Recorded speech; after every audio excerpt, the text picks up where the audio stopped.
Hi friends, நம்ம விஜய் மல்லி ஸ்டோரியில் வந்துட்டு என்னதான் ட்விஸ்ட் அண்ட் டர்ன்ஸ் வந்துட்டே இருந்தாலும் வந்துட்டு கடைசியில் ஜெயிக்க போகிறது அப்படின்னு பார்த்தீங்க அப்படின்னா நம்ம விஜய் அண்ட் மல்லி தான் அப்படின்னு சொல்லலாம். ஏன்னா அந்த மாதிரி தான் கண்டிப்பாக எபிசோட்ஸ் போயிட்டு இருப்பாங்க. இப்போ ஒரு இக்கட்டான சூழ்நிலை காமிக்கணும் இல்லையா, ஒரு த்ரில்லிங்காக காமிக்கணுங்கிறதுக்காக இந்த விஷயங்கள் எல்லாமே போயிட்டு இருக்கு.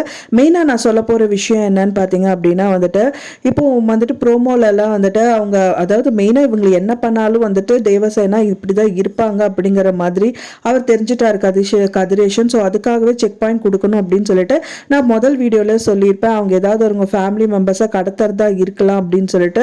ஸோ அந்த மாதிரி தான் பார்த்தீங்கன்னா அவங்களோட பேத்தியை கடத்தி வச்சிருக்காரு. கடத்தி வச்சது மட்டும் இல்லாமல் ஒரு நிமிஷம் மேடம் அப்படின்னு சொல்லிட்டு அவங்க கோர்ட்டுக்குள்ளே என்டர் ஆகிறதுக்கு முன்னாடி அந்த வீடியோ கிளிப்பிங்கை போட்டு காமிக்கிறாரு.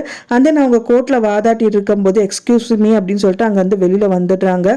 ஸோ அதை பார்க்கும்போது ரொம்பவே சேடாக இருக்குது அப்படின்னு சொல்ல அழுகிறது மட்டும் இல்லாமல் மல்லிகிட்டையும் சொல்லி புலம்புறாங்க அப்படின்னு சொல்லலாம். ஸோ அந்த டைம் பார்த்தீங்க அப்படின்னா தான் ப்ரோமோல காமிச்ச மாதிரி நம்ம வெண்பா அழகா அந்த குழந்தையை காப்பாத்தி கொண்டு வந்துருவாங்கங்கிற மாதிரி இருக்கு ப்ரோமோ. ஏன்னா ஒரு ரூம்ல அந்த குழந்தைய அடைச்சு வச்சிருக்காங்க. அண்ட் தென் வெண்பா பாப்பா அங்க போறாங்க. அந்த ஜன்னலை திறந்து பாக்குறாங்க. திறந்து பார்க்கும்போது தான் தெரியுது யாரோ அந்த குழந்தை அங்க இருக்கு அப்படிங்கிற மாதிரி வெண்பா பாக்குறாங்க. அது யாரும் இல்ல, தேவசேனாவோட பேத்தி தான் அப்படின்னு அவங்க தெரிஞ்சுப்பாங்க. அதுக்கப்புறம் அங்க இருந்து அந்த குழந்தைய எப்படியாவது ரிலீஸ் பண்ணி வெளியில கொண்டு வந்துருவாங்க. கொண்டு தேவசேனா கிட்டே ஒப்படைச்சிருவாங்க. அது ஒப்படைக்கிற டைம் பாத்தீங்க அப்படின்னா கண்டிப்பா அந்த கோர்ட் முடியறதுக்குள்ளேயே அந்த தீர்ப்பு வரதுக்குள்ளேயே ஒப்படைச்சிட்டாங்க அப்படின்னா தேவசேனா அதுக்கப்புறம் அவங்களோட வாதங்களை ஸ்டார்ட் பண்ணிடுவாங்க.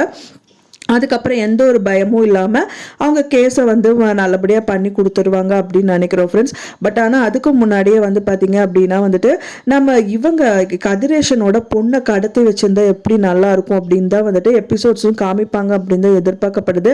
தேவசேனா அவ்வளோ சீக்கிரமாக கண்கலங்கிற ஆள் கிடையாது.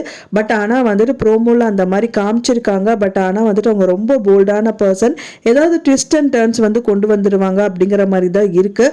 மெயினாக எப்படி கதிரேஷன் இவங்கள அதாவது தேவசேனா சைட்ல இருக்கிற ஒரு பர்சனை கடத்தி வச்சிருக்காங்க. அதே மாதிரியே பாத்தீங்கன்னா அவங்க சைட்ல ஏதாவது ஒரு விஷயங்கள் நம்ம மல்லி ஏதாவது பண்ணா நல்லா இருக்கும் அப்படின்னு எதிர்பார்க்கப்படுது. ஸோ அதுக்கான வீடியோ நெக்ஸ்ட் வீடியோல நான் உங்களுக்கு போஸ்ட் பண்றேன் ஃப்ரெண்ட்ஸ். உங்களுக்கு பிடிச்சிருந்தா மறக்காம லைக் பண்ணுங்க, ஷேர் பண்ணுங்க, கமெண்ட் பண்ணுங்க, சப்ஸ்கிரைப் பண்ணுங்க. மேலும் இன்னொரு மல்லி சீரியல் அப்டேட்டோட நெக்ஸ்ட் மீட் பண்றேன். தேங்க்ஸ் ஃபார் வாட்சிங் மை வீடியோ ஃப்ரெண்ட்ஸ். நெக்ஸ்ட் வீடியோல பார்க்கலாம்.